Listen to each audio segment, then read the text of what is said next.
ఇవాళ గుంటూరు జిల్లాలో సీఎం చంద్రబాబు పర్యటించనున్నారు. పెదకాకానిలోని శంకర కంటి ఆసుపత్రిలో నూతన అదనపు భవన సముదాయాన్ని ఆయన ప్రారంభించనున్నారు. ఇందుకు అధికారులు అన్ని ఏర్పాట్లు పూర్తి చేశారు. పెదకాకాని సమీపంలోని హైవే సర్వీస్ రోడ్డు పక్కన హెలిప్యాడ్ ను సిద్ధం చేశారు. సీఎం పర్యటన ఏర్పాట్లను collector Tameem Ansariya, joint collector JC Ashutosh Srivastav పర్యవేక్షించారు. దీనిపై మరింత సమాచారం మా కరెస్పాండెంట్ శ్రీహరి అందిస్తారు. రైట్ శ్రీహరి, చెప్పండి, ఏంటి అప్డేట్స్?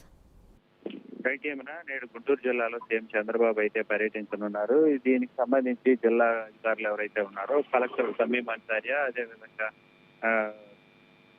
అన్సారియాతో పాటు జేసీ శ్రీవాసవ ఈ పర్యవేక్షణ అయితే చేశారు. ఈ హెలికాప్టర్ ఉదయం మధ్యాహ్నం 3 గంటలకైతే సీఎం చంద్రబాబు ఉండవల్లి నివాసం నుంచి గుంటూరు పెద్దకాకని ఏదైతే ఉందో అక్కడకు చేరుకుంటారు హెలికాప్టర్ ద్వారా. అక్కడ ల్యాండ్ అయ్యే పరిస్థితి అయితే కనపడుతుంది. దాంట్లో ప్రధానంగా ఈ ఏర్పాట్లు అయితే పరిశీలించి అధికారులను అయితే అక్కడ ఏర్పాటు చేశారు. దాని అనంతరం అక్కడ చేరుకున్న వెంటనే శంకరయ్య హాస్పిటల్ ఏదైతే ఉందో శంకరయ్య హాస్పిటల్లో బిల్డింగ్ కొత్తగా నిర్మాణం చేసిన ఓపీడీతో పాటు అక్కడ సర్జరీకి సంబంధించిన ఈ బిల్డింగ్ ఏదైతే ఉందో ఈ బిల్డింగ్ అయితే సీఎం చంద్రబాబు ప్రారంభిస్తారు. ప్రారంభించే అనంతరం సీఎం చంద్రబాబు ఉండవల్లి నివాసానికి 4 గంటలకైతే 4:50కి అయితే అక్కడికి నివాసానికి చేరుకుంటారు. ఏమన్నా థ్యాంక్ యూ శ్రీహరి.